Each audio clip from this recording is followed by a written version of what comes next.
오늘 말씀의 제목이 외모로 판단하지 말고 공의롭게 판단하라 입니다.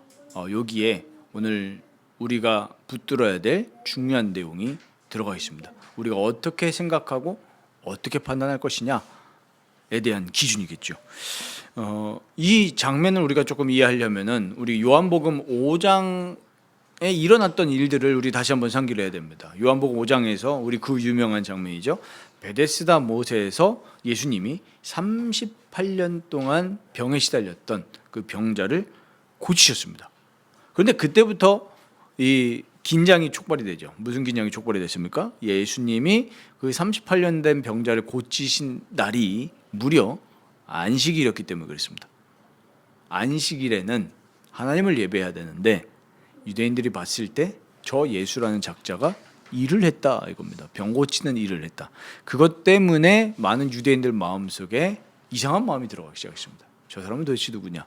그리고 저 사람에게 자꾸 사람들이 따라다닌다. 이런 이제 시기심이 막 불태오르고 심지어는 이제 죽이려는 마음까지 들어가고 말았습니다. 완전히 죄인들이고 완전히 마귀의 인도를 받는 사람들이죠. 이 유대인들은 율법조차도 자신의 기준과 자신의 생각대로 판단하고 해석했습니다. 그리고 이 율법을 통해서 하나님의 뜻대로 살기 위함이 아니라 겉으로는 그렇게 보이지만 자신의 의를 나타내기 위해서 율법을 준수했던 사람임을 우리는 잘 압니다. 오늘 제가 설교를 안 해도 아마 이 부분 잘 아실 겁니다. 결국엔 자기의 의를 위해서 율법을 지켰다는 사실을 대부분 우리 신앙인들은 잘 알죠. 이런 유대인들의 모습을 지금 예수님은 지적하고 있습니다. 오늘 이 말씀을 통해서 예수님이 유대인들의 모습을 지적하시는 것으로 끝나는 것이 아니라 지금 우리에게 무엇을 회개하게 하시고 또 다시금 무엇을 붙들게 하시는지를 오늘 기도하시면서 면밀히 하나님의 말씀을 들으시길 바랍니다. 오늘 14절 보시면 때가 이미 초막절의 중간이 되었습니다. 이때 예수님이 그 전에 보면은 은밀히 이미 그 예루살렘에 가실 때도 은밀히 올라가셨고 지금 오늘 장면에서 보면 예수님이 성전에 올라가서 어느새 가르치고 계셨습니다. 이 무엇을 가르치셨냐면 결국에 하나님의 말씀을 가르치신 거죠. 그런데 이 15절에 보시면 유대인들이 이 예수님이 말씀 성경을 가르치시는 것을 보시고 놀랍게 여깁니다. 왜 놀랍게 여겼습니까? 이 사람은 배우지 아니한 사람인데. 왜요? 출신도 그렇죠. 아버지도 그렇죠. 그 당시에 가문은 모든 걸 결정짓습니다. 항상 그렇게 반복이 되거든요. 우리나라가 그렇게 이 사회가 고도화된 지 얼마 안 되잖아요. 불과 100년 전만 해도 우리나라는 굉장히 가난한 나라였습니다. 글도 모르고 뭐 학교 교육이 없었으니까요. 공교육 자체가 없었지 않습니까? 그런데 예전에는 보면은 부유한 가문에 태어나지 않으면 공부 자체를 못합니다. 공부 자체를요. 예전에 불과 한 몇십 년 전만 위로 올라가도 여성 이러면 여성은 공부를 하면 안 된다라는 인식이 꽉 박혀 있었죠. 요새 보니까 이제는 점점 사회가 점점 죄악으로 향하다 보니까 이제는 사람들이 돈이 기준이 돼서 이제는 옛날에는 그 학교에서 하던 거 혹은 학원에서 하던 것을 이제는 그 어떤 주거 단지에 따라서 그 주거 단지 안에서 모든 걸 끝내려고 하더라고요. 심지어 거기 안에서도 이 미혼 남녀를 이게 뭐랄까요, 이렇게 매칭을 시키는가. 왜냐면 그 돈 많은 거주 단지 안에서 돈이 있다라는 것은 사람들이 어느 정도 자기네 인간적인 기준에서 필터링이 되니까 요 단지 안에 살면 돈이 많은 사람들이니까 돈 많은 사람끼리 결혼하자. 스펙도 될 거니까. 그렇게 보는 거예요. 지금 유대인들도 예수님을 봤을 때 저 사람 출신지, 그다음에 저 사람의 아버지, 이 사람 하는 일 생각해 봤을 때 그를 모를 거야. 이렇게 생각을 했는데 성경을 가르치네? 이러니까 놀랍게 여기는 겁니다. 이것조차 이 말씀 구절에서 짧은 구절이지만 우리는 뭘 알 수 있습니까? 예수님은 우리 지난주에도 말씀드렸지만 선지자이십니다. 말씀 그 자체시고 또 말씀을 가르치실 수 있는 분입니다. 그러니까 이 유대인들은 예수님을 그리스도로 알아보지 못하는 비참한 상태고 처참한 상태라는 거죠. 그리스도 그 자체로 이 예수님이 하나님이시고 그리스도시라는 것을 못 알아보는 상태입니다. 16절에 그래서 예수님 말씀하시죠. 이 교훈은 내 것이 아니요 나를 보내신 이의 것이니라. 사람이 하나님의 뜻을 행하려 하면 이 교훈이 하나님께로부터 왔는지 내가 스스로 말함인지 알리라 하면서 스스로 말하는 자는 자기 영광만 구하되 보내신 이의 영광을 구하는 자는 참되니 그 속에 불의가 없느니라. 이 말씀이 무엇입니까? 나를 보내신 이의 것이나 하나님께서 예수님께서 이렇게 말씀하시는데 이 16절 17절 통해서 하나님이신 예수님이 말씀을 우리에게 나타내시고 가르치신다는 걸 말합니다. 그러니까 이게 무엇을 강조하는 거냐면 이것은 단순히 인간으로서 말하는 것이 아니라 하나님께로부터 말씀이 왔고 내가 곧 하나님의 아들 그리스도시라는 것을 강력하게 말씀하시는 겁니다. 근데 이 강력한 선포를 못 알아듣는 상태죠. 내가 곧 하나님의 아들 성자 예수시라는 것을 모르는 것입니다. 예수님을 알아보지 못합니다. 그래서 오늘 19절 보십시오. 예수님이 지적을 하십니다. 모세가 너희에게 율법을 주지 아니하였느냐? 너희 중에 율법을 지키는 자가 없도다. 근데 유대인들은 율법을 지키는 데 있어서는 가장 열심히 했던 사람들 아닙니까? 정말 철두철미하게 지금도 그렇습니다. 그런데 예수님은 정말 이들의 마음속에 비수를 꽂으시는 거예요. 율법을 지킨 자가 없다. 이유가 무엇입니까? 무슨 이유였습니까? 너희가 어찌하여 나를 죽이려 하느냐. 자, 이유가 이거예요. 지금 이 무엇을 근거를 가지고 얘기하시는 거냐면 6계명을 가지고 얘기하시는 겁니다. 이 사람들은 안식일 나름대로 지킨다고 하는데 막상 안식일을 자기들이 범했다고 생각하면서 예수님을 죽이려는 마음을 품었거든요. 그러니까 분명히 6계명에는 뭐라고 하셨습니까? 하나님이 살인하지 말라. 살인하지 말라. 근데 니네가 실제로는 율법을 지킨다고 하면서 율법을 지키지 않고 있지 않냐? 죽이려고 하고 있지 않냐? 이 모순을 예수님은 지적을 하시는 거죠. 그러니까 이 예수님의 말씀을 듣고 무리들이 반응합니다. 20절에. 당신이 귀신이 들렸어. 누가 당신을 죽이려 합니까? 이 말은 뭐냐면 지금하고 똑같아요. 우리 이상한 사람들 보고 뭐라고 합니까? 너 귀신 들렸냐? 이러죠. 그럼 똑같은 말입니다. 야, 너 미쳤구나. 당신 미쳤구나. 드디어 미쳤구나. 근데 예수님은 하나님이시니까 아시잖아요. 사람들의 마음을 다 아시니까 저 사람들이 나를 죽이라는 걸 다 알죠. 근데 사람들은 그걸 모르니까 당신 미쳤습니까? 말도 안 되는. 죽이려고 당신 지금 표면적으로는 죽이려고 하는 사람들이 없는데 당신 지금 미친 얘기하고 있네요. 이러는 겁니다. 그때 예수님이 말씀하시죠. 그게 21절부터 23절까지의 내용입니다. 그게 바로 무엇을 얘기하시는 거냐면 그 요한복음 5장의 베데스다 못에서의 사건을 예수님이 다시 끄집어내시는 겁니다. 내가 한 가지 일을 행하면 21절에. 그게 그 병자를 치유하신 내용이거든요. 이로 말미암아 이상하게 여기는 거예요. 그때 이제 예수님은 유대인들의 모순을 지적하십니다. 너희가 안식일에 할례를 행하지 않냐? 이게 지금 두 가지가 충돌이 되는 겁니다. 안식일에는 거룩히 안식일을 지켜야 되는데 또 할례도 행해야 되잖아요. 난지 8일 만에 할례를 행해야 되니까 이게 동시에 충돌이 되는 겁니다. 이때 동시에 충돌이 되니까 너희가 할례가 율법에 규정되어 있으니까 시행하고 내가 병든 자를 치유하는 건 안 되냐? 지금 이 말입니다. 근데 여기서 우리가 중요한 알맹이를 받은 게 무엇입니까? 마태복음 12장 12절에 보면 안식일에 선을 행하는 것이 옳도다. 예수님이 이렇게 말씀하셨고 또 예수님은 인자가 안식일의 주인이니라 이렇게 말씀하셨습니다. 그러니까 이 유대인들은 표면적인 아주 자기의 행위적인 또 외식의 중심을 가지고 율법을 준수했다라고 착각을 했기 때문에 실제로는 주인이신 예수 그리스도와 그 예수 그리스도께서 하시는 일, 사람들을 회개시키고 죄인들을 불러 회개시키고 이 사람들을 진짜로 하나님께 인도하는 살리는 일, 진정으로 하나님이 원하시는 일에는 너희가 관심이 없다. 이 얘기를 하시는 겁니다. 실제로 마음의 중심이 하나님께 없다라는 것을 얘기하시는 거예요. 그러니까 종교적인 준수만 하는 겁니다. 지금도 마찬가지 아닙니까? 실제로 마음에는 하나님을 사랑하는 마음이 없으면서, 그리스도를 사랑하는 마음이 없으면서 안 가면 찔리니까 주일날 교회 오는 분들 너무나 많습니다. 그런 분들이 그리스도인이라고 소개를 하죠.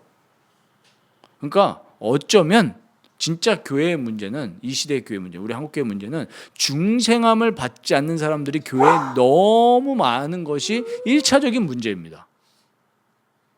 그런 사람들이 자기를 목사라고 소개하고, 그런 사람들이 자기를 교회 집사라고 소개하니까 실제로 중생함을 받지 않았는데 어떻게 삶이 하나님을 사랑하고 이웃 사랑하는 모습으로 나오겠습니까?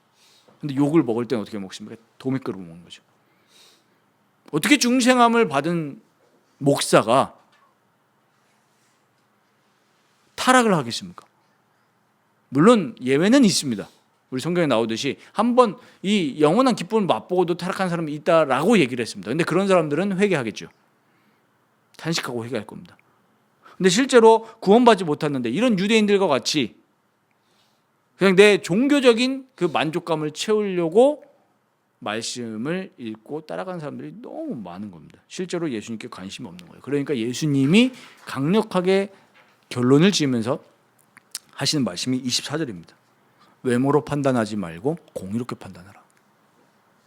아니, 한 사람이 38년 동안 병으로 시달려서 이 사람을 회개시키고 하나님께로 인도하셨는데 이거에 대해서 전혀 감격이 없는 겁니다. 사람들이, 유대인들이.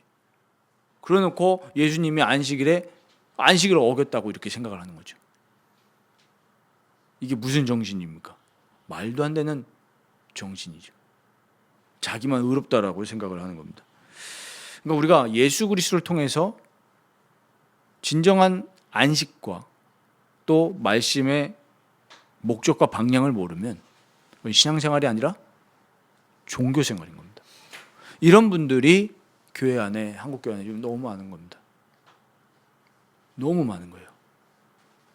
진짜 우리 말씀의 주인공이신 그리스도와 그 그리스도께서 하시는 일, 죄인을 불러 회개시키고 사람들을 하나님께로 인도하시고 정말 하나님을 기뻐하고 이웃을 위해서 살아갈 수 있는 걸로 바꾸시는데 그거엔 관심이 없는 거예요.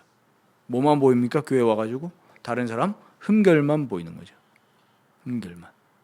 아, 저 사람이 오늘 예배 오는데 왜 저렇게 입고 왔을까? 부터 시작해서 그런 거밖에 안 보이는 거예요. 아, 오늘 교회 점심 식사 메뉴가 왜 이러지? 이런 거밖에 안 보이는 거예요. 그런 분들이 너무나 많습니다. 예수님을 봐야 되는데 말이죠. 우리 사랑하는 우리 모든 성도님들이 정말 이 말씀의 실체이신 그리스도를 날마다 보고 또 그리스도와 교제하는 복을 누리시기를 바랍니다. 예수님은 너희 중에 율법을 지키는 자가 없다 이렇게 지적을 하시면서 우리가 여기서 받아들여야 될, 또 붙들어야 될 내용이 뭐냐면 결국 하나님의 은혜가 없으면 이 모든 율법의 실체이신 예수님을 보지 못하고 만나지 못한다는 것을 우리 정말 느껴야 됩니다. 그래서 하나님의 은혜가 필요합니다. 그래서 우리는 기도할 수밖에 없습니다. 기도하지 않으면 하나님의 은혜를 받지 못합니다. 우리가 한 사람을 하나님께로 이끌려고 할 때도 많은 기도가 필요합니다. 우리의 기도로 하나님이 역사하신다는 게 아닙니다. 하나님이 역사하시는데 하나님이 역사하실 때 의인의 기도를 사용하시죠. 그래서 우린 기도해야 됩니다. 우리 자녀들을 위해서 기도해야 됩니다. 정말 하나님의 은혜를 맛보도록 기도해야 되겠죠. 우리가 기도하는 영혼들도 위해서 기도해야 되는데 우리 자신을 두고도 마찬가지입니다. 우리가 하나님의 은혜가 없으면 정말 신앙생활을 그렇게 오래 했는데도 예수님을 보지 못하고 만나지 못하는 경우가 너무나 많은 거예요. 그러니까 유대인들이 자기들은 하나님의 율법에 대해서 그렇게 충실하다고 생각했는데 실제로는 율법이 말하는 진짜 정신, 율법이 말하는 그 목적과 방향을 전혀 이해하지 못한 거예요. 구약도 어려운 게 아닙니다. 구약도 결국에는 무엇을 얘기하는 거냐면 예수님에 대해서 얘기하는 거예요. 요한복음 8장에 예수님 뭐라고 하십니까? 아브라함, 너희 조상 아브라함이 나의 때 내가 올 것을 먼저 즐거워하고 기뻐했다 이렇게 얘기하죠. 그러니까 구약에도 뭡니까 결국에? 예수 그리스도를 얘기하는 거예요. 예수 그리스도를. 근데 유대인들은 안타깝게도 예수님을 보지 못했습니다. 마태복음 22장에서 한 율법사가 예수님을 시험하면서 묻는 장면이 나옵니다. 22장 34절에서 40절까지 나오죠. 뭐라고 물어봅니까? 예수님한테 율법 중에 선생님 율법 중에 어느 계명이 큽니까? 지금 시험하면서 묻는 거예요. 궁금해서 묻는 게 아니라. 그때 예수님은 한마디로 요약을 하십니다.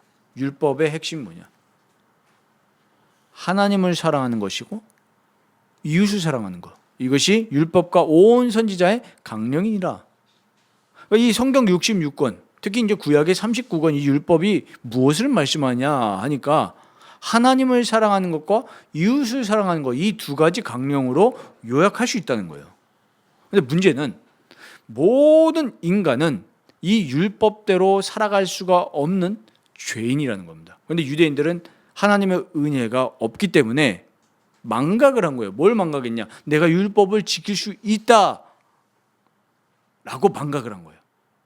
근데 성경은 철저하게 우리 인간이 얼마나 비참한 죄인임을 진짜 속 깊은 곳까지 도려냅니다.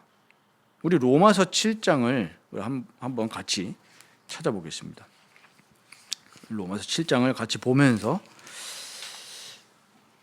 율법이 무엇을 말하고 있는지 한번 보시기 바랍니다. 로마서 7장 7절에 보면 그런즉 우리가 무슨 말을 하리요? 율법이 죄냐? 그럴 수 없느니라. 율법으로 말미암지 않고는 내가 죄를 알지 못하였느니 곧 율법이 탐내지 말라 하지 아니하였더라면 내가 탐심을 알지 못하였으리라. 생각해 보십시오. 하나님의 말씀, 여기서 말하는 우리 말씀에 탐내지 말라, 이 말씀이 없었다면 우리는 탐내는 것이 죄인지를 못 깨닫는 거예요. 인간은. 그러니까 하나님이 이 말씀을 주신 이 율법을 주셨을 때 세 가지 이유가 있는데 세 가지 이유를 다 설명드리기에는 시간이 없고 첫 번째 이유가 뭡니까? 정치적인 용법이 있는 거예요. 왜 율법을 주셨습니까? 우리의 죄를 보게 하시는 겁니다. 물론 이 율법을 통해서 교훈적인 용법이 있죠.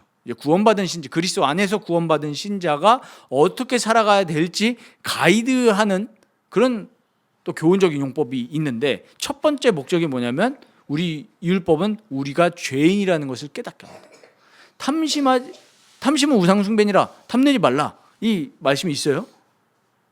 있으니까 내가 죄인임을 아는 겁니다. 만약에 횡단보도가 없고 신호등, 그 교통 법칙이 없으면 그냥 지나가도 되는 거예요. 근데 그게 있기 때문에 내가 그걸 어기면 내가 뭐가 되는 겁니까? 죄인이 되죠. 그것처럼 하나님의 말씀입니다. 하나님의 질서예요. 이 말씀이 있기 때문에 내가 죄인임을 깨달을 수 있는 거예요. 그런데 그러면 이 율법이 나쁜 거냐?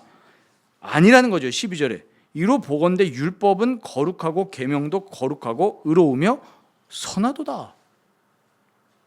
근데 왜 예수님은 이렇게 율법에 대해서 잘 지키는 유대인들을 정죄하십니까?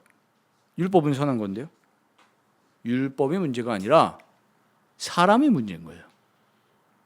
말씀은 전혀 문제가 없습니다. 하나님의 말씀은 지극히 선하고 거룩하고 오류가 한치도 없습니다. 그런데 이 율법을 대하는 죄인들이 문제인 겁니다. 유대인들은 어떻게 생각한 겁니까? 내가 이 율법을 잘 지키면 우리 하나님이 나를 인정해 주실 거야. 이렇게 착각을 했던 거예요. 자기의. 그러니까 내가 죄인임을 말씀을 통해서 정작 보지 못한 거예요. 첫 번째 목적이 너네들이 죄인임을 깨닫기 위해서 말씀을 주셨는데 이 너네들의 죄는 깨닫지 못하고 정죄만 하고 앉아있다. 예수님이 이걸 지적하시는 거죠. 그래서 로마서 3장 20절에 바울은 기록했습니다.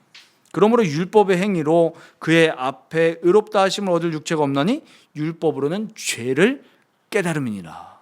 그러니까 우리가 하나님 말씀 앞에 섰을 때 첫 번째로 내가 죄인임을 먼저 깨닫지 못하면 안타깝게도 그리스도가 보이지 않습니다. 그리스도가 보이지 않아요. 그리스도가 보이지 않으니까 회개가 보이지 않죠.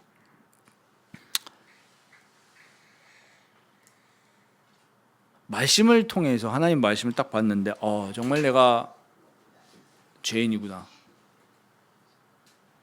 이걸 깨닫지 못한다면 안타깝게도 그 사람에게 지금 성령의 역사와 은혜가 없는 겁니다. 꼭 신약만 펴야 그리스도를 알 수 있는 게 아닙니다. 성경 66권이 다 그리스도를 얘기하고 있어요.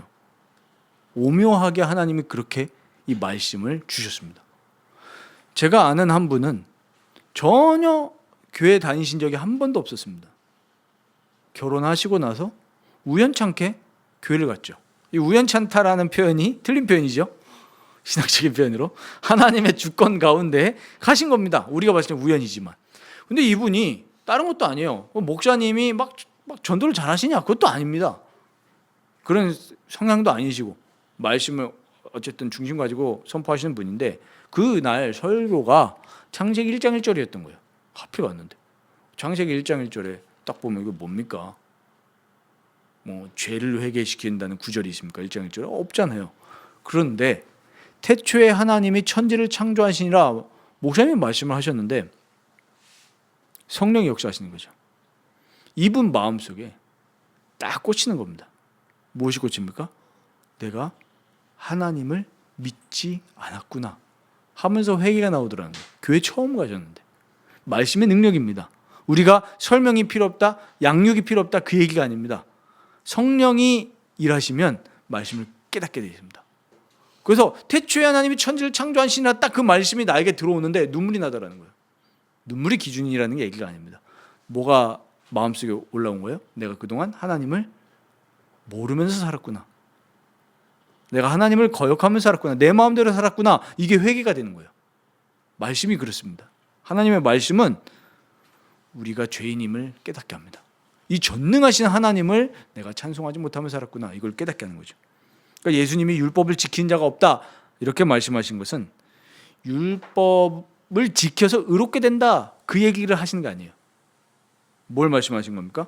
율법주의에 빠져서 모순에 빠진 유대인들의 모습을 지적하시는 거죠. 지키라는 얘기가 아닙니다. 가면을 벗겨내시는 거죠. 그런데 많은 성도들도 지금 함정에 빠져서 살아가고 있습니다. 어떻게 함정에 빠지냐면 우리가 흔히 빠지는 실수입니다. 말씀을 잘 내가 못 지켰다. 거기 자꾸 빠져요. 스스로 낙심하거나 아니면 남을 정죄합니다. 그리고 상당수가 좀 양심이 그래도 있기 때문에 일어나는 현상이라고 생각을 하는데 스스로 정죄하는 경우가 굉장히 많습니다. 아, 내가 오늘도 말씀 못 지켰다. 그래서 자꾸 낙심에 빠져요. 이런 경우는 반대로 뭐냐면 그럼 내가 말씀을 잘 지켜요? 그럼 어떻게 됩니까? 교만하게 되겠죠. 내가 말씀을 잘 지켰기 때문에. 그러니까 말씀을 지키지 않는 사람들 보면 뭐가 나옵니까? 정죄가 나오는 거예요. 야, 너는 뭐 성경도 못 읽냐. 목회자들이 빠질 수 있는 오류 중에 하나죠. 저도 가끔 이제 가정을 볼 때 가끔 그런 우라가 치밀 때가 있거든요. 왜 이렇게 성경을 안 볼까? 옆에서 보이니까. 옆에서 보이니까. 우리 성도님들의 생활은 제가 하나님 아니니까 안 보이잖아요. 우리 장로님이 성경 아닌지이신지 모르잖아요. 그래서 저는 읽는다고 생각을 하는 거죠, 늘. 위해서 기도하고 하는데 가족들은 보이잖아요. 그래서 많은 목회자 자녀들이 상처에 빠집니다. 아버지가 자꾸 뭐 하니까 야, 성경 읽어라. 문자적으로 말씀을 지키는 게 신앙생활이 아닙니다. 우리가 이런 실수에 빠지지 않으려면 우리는 늘 이 말씀의 주인공이 되신 그리스도께 가야 되는 겁니다. 말씀을 통해서 내가 죄인임을 깨닫지 못한다면 그럼 말씀을 올바르게 본 게 아닙니다. 철저히 말씀은 우리가 전적인 타락한 죄인임을 드러내면서 그리스도께 가라고 얘기합니다. 그리스도 안에서만 너희가 온전하고 합당하게 살아갈 수가 있다는 것을 얘기하지 너희가 이 말씀을 잘 지키니까 너희에게 하나님이 그래서 서비스로 뭘 줄게, 응답으로 뭘 줄게 이렇게 얘기하신 적이 없습니다.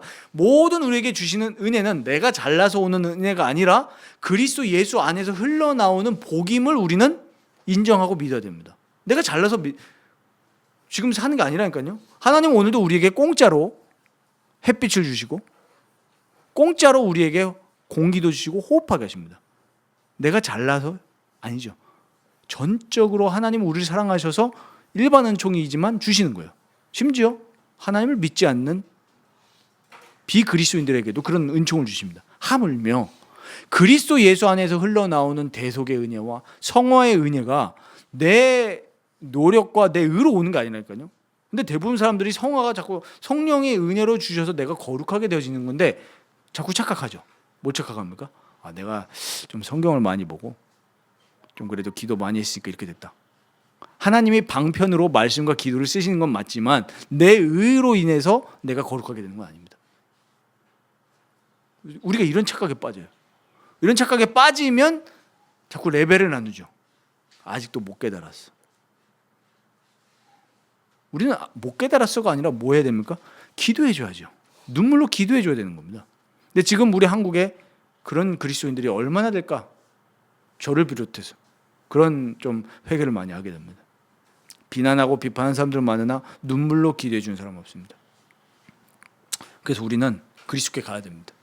우리를 참된 생명의 길로 진리의 길로 인도하시는 예수님을 늘 가까이 하시기 바랍니다.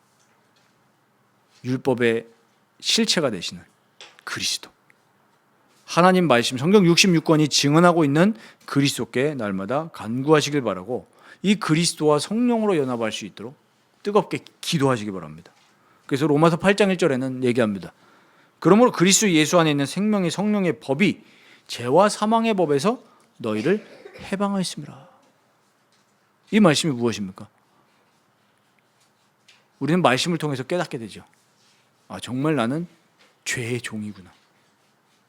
로마서 6장에 얘기하지 않습니까? 죄의 종이 되지 말고 의의 종이 되라 얘기하는데 우리는 정말 철저하게 죄의 종이구나 이걸 깨닫습니다. 안 느껴지십니까? 안 느껴지면 우리는 아직도 말씀을 모르는 거예요. 우리 이런 결단하지 않습니까? 내가 이제는 좀 거룩하게 살아야 되겠다. 근데 안 되죠. 왜 그랬습니까? 죄의 힘이 그렇게 강력해서 그래요. 왜 작심삼일이 됩니까? 죄의 힘이 그렇게 강력해요. 그래서 우리는 어디 안에 가야 됩니까? 그리스도 예수 안으로 달려가야 됩니다. 그리스도 예수 안에 있는 생명의 성령의 법이 죄와 사망의 법에서 우리를 해방했다. 죄와 사망의 종노릇하던 우리를 생명의 성령의 법이 우리를 해방시킨 거예요. 그러니까 우리는 늘 말씀을 잘 지켜야 되겠다가 아니라 그리스도 안으로 들어가야 됩니다. 그리스도 아래에서만 우리가 죄와 나의 육신의 본성을 이길 수가 있습니다. 그런데 안타깝게도 유대인들은 말씀의 실체이신 예수님이 눈앞에 오셨는데도 불구하고 예수님을 영접지 아니했습니다. 요한복음 1장에도 얘기하지 않습니까? 말씀이 육신이 되어 오셨는데 세상이 그를 영접하지 아니했다 그랬죠. 오늘도 성령님은 이 시간을 통해서 우리에게 초청하고 계십니다. 내 아래에 있어라. 은혜 안에 있어라. 내 안으로 와라. 많은 사람들이 거부합니다. 성령의 음성을 거부해요. 매일의 삶 속에서도 성령님은 우리에게 계속 녹화하고 계시거든요. 근데 그 은혜 아래에 들어오기를 많은 사람들이 거부합니다. 로마서 8장 3절 4절에는 이어서 육신을 따르지 않고 그 영을 따라 행하는 우리에게 율법의 요구가 이루어지게 하려 하심이니라. 이 율법의 요구가 이루어지게 하려 하심이니라. 이 뜻은 뭐냐면 그리스도를 통한 죄 사함을 말합니다. 예수님은 율법을 절대로 지킬 수 없는 우리를 대신해서 모든 율법에 순종하셨습니다. 죄 없으신 예수님께서 우리를 위해서 죽으심으로 율법의 요구를 우리 대신 이루셨고 그 의가 아무 대가 없이 우리에게 전가가 된 겁니다. 내가 의를 행한 게 아니라 의를 행하신 그리스도의 의가 우리에게 믿음이라는 통로를 통해서 우리에게 전가가 된 거예요. 그래서 우리는 이걸 보고 칭의라고 합니다. 우리는 의롭지 않은데 의롭다 여겨주신 거예요. 누구의 의를 통해서요? 예수님의 의를 통해서. 그럼 우리가 예수님의 의를 따라 살아가려면은 오늘 말씀에 힌트가 있죠. 그 영을 따라 행하는 우리에게. 그리스도의 영이신 성령께 붙들려서 살아가면 율법을 지키려고 힘쓰는 게 아니라 예수님이 우리를 변화시키시는 거예요. 말씀을 사랑하지 않던 내가 자꾸 말씀을 사랑하게 바꾸십니다. 누가요? 그리스도의 영이신 성령께서. 왜요? 그리스도는 율법을 다 이루셨거든요. 우린 절대로 율법을 지킬 수 없는 죄인인데 율법을 지키셨습니다. 우리가 그리스도께 붙들려서 살아가게 되면 어떻게 바뀝니까? 사람이 점점 하나님을 사랑하게 되고 이웃을 사랑하게 바뀝니다. 근데 왜 자꾸 우리 자아가 살아있을까요? 그리스도께 가지 않기 때문에 그렇습니다. 교회는 다니나 성령께 붙들리지 않은 사람이기 때문에 그래요. 그래서 우리는 기도할 수밖에 없어요. 왜 기도 생활이 우리에게 그렇게 의무가 되느냐? 기도하지 않으면 우리의 지성과 우리의 본성은 늘 나를 사랑하는 쪽으로 가기 때문에 그렇습니다. 그러니까 기도해야 돼요. 기도하는 시간에 그리스도께 붙들릴 수 있도록, 그리스도로 말미암아 내 죄가 완전히 불태워질 수 있도록 그렇게 기도하지 않으면 우리는 희망이 없고 이 나라와 민족도 희망이 없습니다. 이 나라와 민족 보십시오. 얼마나 자기들이 잘났다고 서로 싸웁니까? 다 잘났어요. 부모들은 자기 자식이 제일 세상에서 잘났습니다. 그러니까 이런 시대가 온 거 아닙니까? 왜요? 우리 디모데후서 3장에 나와 있는 것처럼 말시에 고통하는 때가 이르는데 하나님을 사랑하는 것보다 나를 사랑하는 게 더 큰 거예요. 그러니까 이웃은 온데간데 없죠. 이웃이 고통당하든 말든 내가 편하고 내가 잘나면 끝입니다. 이런 사회는 희망이 없습니다. 하나님께로 돌아가야 돼요. 그리스도께로 돌아가는 것이 답입니다. 그래서 우리는 그리스도를 전해야 됩니다. 로마서 8장 5절 보십시오. 육신을 따르는 자는 육신의 일을, 영을 따르는 자는 영의 일을 생각한다. 그러니까 우리가 함정에 빠지지 말고, 내가 말씀을 지켰네 못 지켰네 여기에 빠지지 말고, 나는 말씀을 지킬 수가 없는 죄인임을 인정하고 그리스도께 가시면 됩니다. 내가 성경 한 글자를 못 읽었네 이거에 집착하지 마시고, 그거에 슬퍼할 것이 아니라 내가 오늘 그리스도께 나아가지 못했음을 슬퍼하면 됩니다. 다른 것은 중요한 게 아니에요. 그리스도께 나아가지 못하는 것이 비참한 것이지, 내가 말씀을 지켰네 못 지켰네 헌금을 적게 했네 그런 게 중요한 게 아닙니다. 그리스도께 나아가면 그리스도는 우리를 온전한 길로 인도하시고 변화시키게 돼요. 그리스도의 능력입니다. 그래서 오늘 우리는 예수님의 마지막 메시지, 외모로 판단하지 말고 공의롭게 판단하라, 이렇게 말씀하신 이 말씀을 다시 한번 기억하시면서, 이 말씀은 결국에 뭐겠습니까? 껍데기 보지 말고 우리의 기준으로 생각하지 말고 말씀이신 그리스도를 바라보라는 겁니다. 공의로 판단하라. 그리스도 안에서 모든 것을 보시는 그 복을 누리시기를 축원드립니다. 근데 대부분 사람들이 그리스도를 말하면서도 자기 의를 드러내고 자기 의가 기준인 경우가 너무나도 많습니다. 저도 마찬가지입니다. 그렇기 때문에 우리 자신은 보지 못하고 자꾸 정죄만 하죠. 그래서 예전에 산상수훈 설교할 때 24년도에요. 마태복음 7장 설교할 때 말씀드렸죠. 예수님 얘기하십니다. 다른 사람에 있는 들보를 보지 말고 네 눈 속에 있는 대들보를 보라. 그것은 죄를 분별하지 말라라는 얘기가 아니라고 말씀드렸습니다. 죄는 분별하지만, 죄에 대해서는 멀리 해야 되지만, 중요한 것은 나의 상태가 어떤지를 늘 점검하라는 예수님의 말씀입니다. 그래서 우리는 늘 그리스도가 기준이 돼서, 그리스도께서는 우리를 회개시키시고 우리 모두를 회개시키시고 자기의 의로 인도하시기 때문에 항상 그리스도 안에서 세상을 보면 보입니다. 뭐가 보입니까? 지금 우리 이 나라를 보면서 뭐가 느껴지십니까? 이 한국교회를 보면서 뭐가 느껴지십니까? 정죄만 하십니까? 그럼 우리는 유대인들하고 똑같은 거예요. 뭘 봐야 되겠습니까? 우리 공동체의 죄구나. 안타깝게도 그 목사들이 무너지는 소식들이 계속 들립니다. 어제도 보면서 탄식을 머금지 않을 수가 없었습니다. 이미 봤던 사건들이잖아요. 그런데 이거를 우리 한국에서 정말 크다고 하는 그런 교단들에서 일어나는 걸 보아하니, 역사가 나중에 평가하겠지만 지금이 우리는 느끼지 못할 수 있습니다. 항상 역사가 평가하니까요. 우리가 종교개혁의 시기를 지나가고 있을 수도 있겠구나라는 생각이 들었습니다. 지금의 교회가 로마 카톨릭 같다고 느껴지지는 않으십니까? 돈으로 오염되고 성적인 타락으로 오염되고 많은 사람들이 기득권으로 오염되고 있습니다. 많은 목회자 후보생들, 많은 젊은 목사들은 무엇을 바라고 있습니까?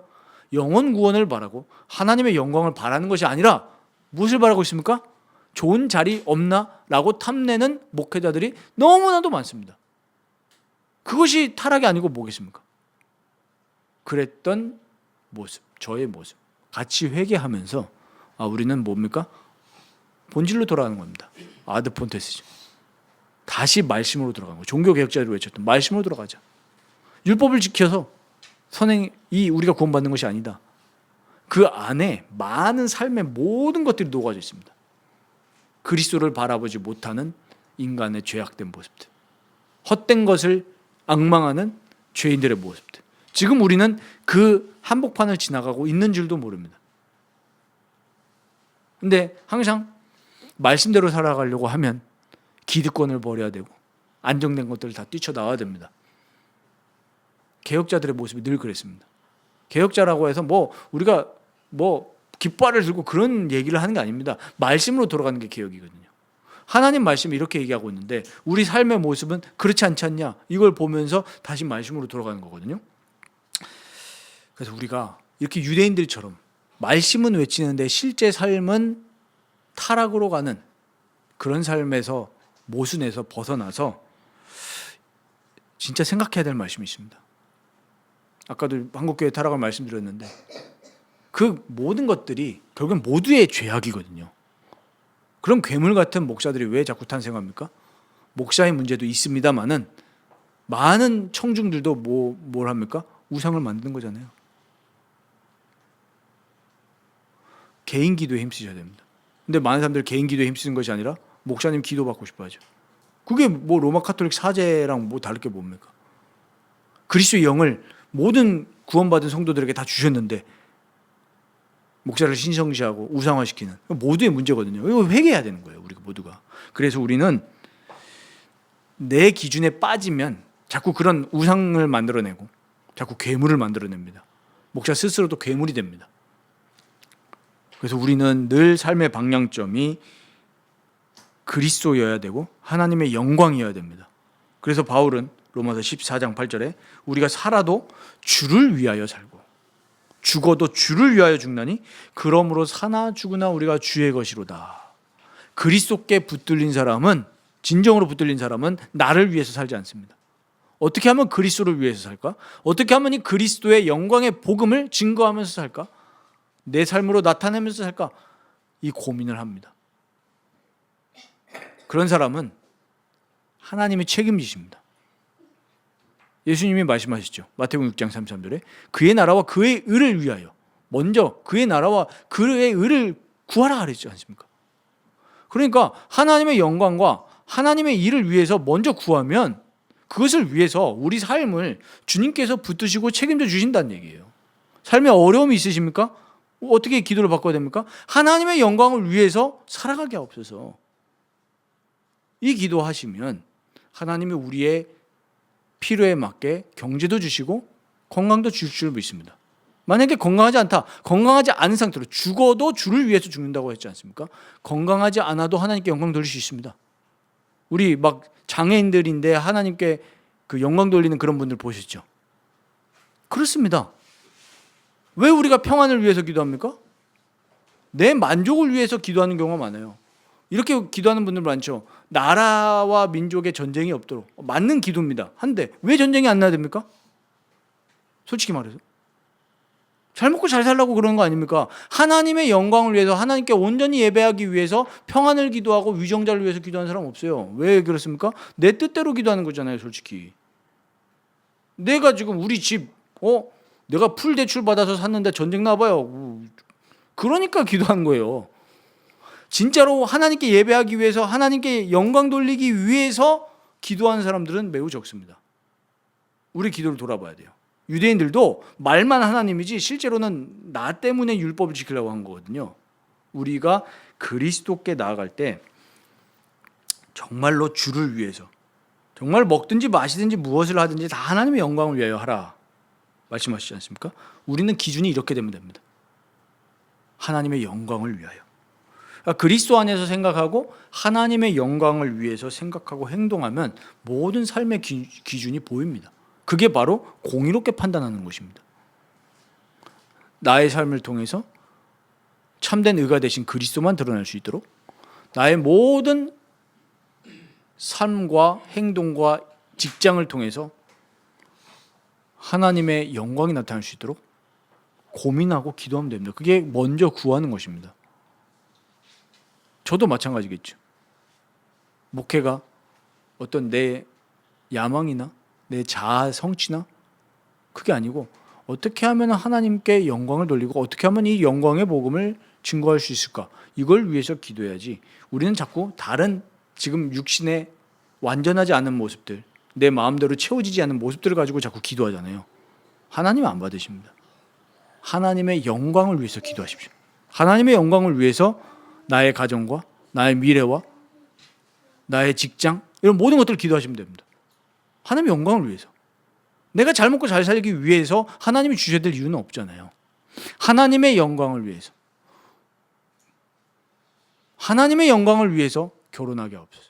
하나님의 영광을 위해서 내가 돈 벌게 하옵소서. 그리스도의 복음을 증거하기 위해서 나에게 건강과 재물을 허락하여 주옵소서. 이렇게 정말 열심히 기도하신다면 하나님의 기적을 우리는 경험할 수 있는 거예요. 진짜 될 사람은 그 응답이 왔을 때도 하나님께 영광을 돌리게 되겠죠. 그래서 우리가 말씀을 맺으면서 로마서 14장 17절 18절 말씀을 기억하시기 바랍니다. 하나님의 나라는 방금 제가 말씀드렸던 거에 대한 근거입니다. 하나님의 나라는 먹는 것과 마시는 것이 아닙니다. 아까 저 말씀드렸죠. 많은 사람들이 기도하면서 실제로는 하나님의 영광의 목적이 아니라 내가 잘 먹고 잘 살기 위해서 기도한다고 말씀드렸잖아요. 대부분 사람 착각합니다. 그러나 하나님의 나라는 먹는 것과 마시는 것이 아니고 오직 성령 안에 있는 의와 평강과 희락이라고 했습니다. 이로써 그리스도를 섬기는 자는 하나님을 기쁘시게 하며 사람에게도 칭찬을 받느니라. 그래서 우리는 오늘 이 말씀을 맺으면서 내 자아와 영광을 위해서 살아가는 것이 아니라 유대인들처럼 정말 말씀 안에서 그리스도를 만나고 그리스도와 교제하고 그로 말미암아 하나님의 영광을 위해서 하나님을 기쁘시게 하기 위해서 그렇게 살아가시길 바랍니다. 그런 사람들은 사람에게도 칭찬을 받는다고 했습니다. 왜 지금 한국 교회가 비판을 받습니까? 하나님의 영광을 위해서 하나님을 기쁘시게 하기 위해서 살아가지 않으니까 사람들한테도 짓밟히는 거예요. 그 첫 번째는 하나님이 없기 때문입니다. 하나님의 영광을 위해서 살아가지 않았기 때문에. 그래서 오늘 우리가 이 말씀을 굉장히 중요한 말씀입니다. 우리가 유대인들처럼 종교인으로 삶을 마무리하는 것이 아니라 정말 말씀의 실체 되신 그리스도를 바라보고 그리스도 예수 안에서 우리 하나님을 위해서 살아갈 수 있는 우리 모든 라이프교회 식구들 되시기를 주님의 이름으로 축원드립니다.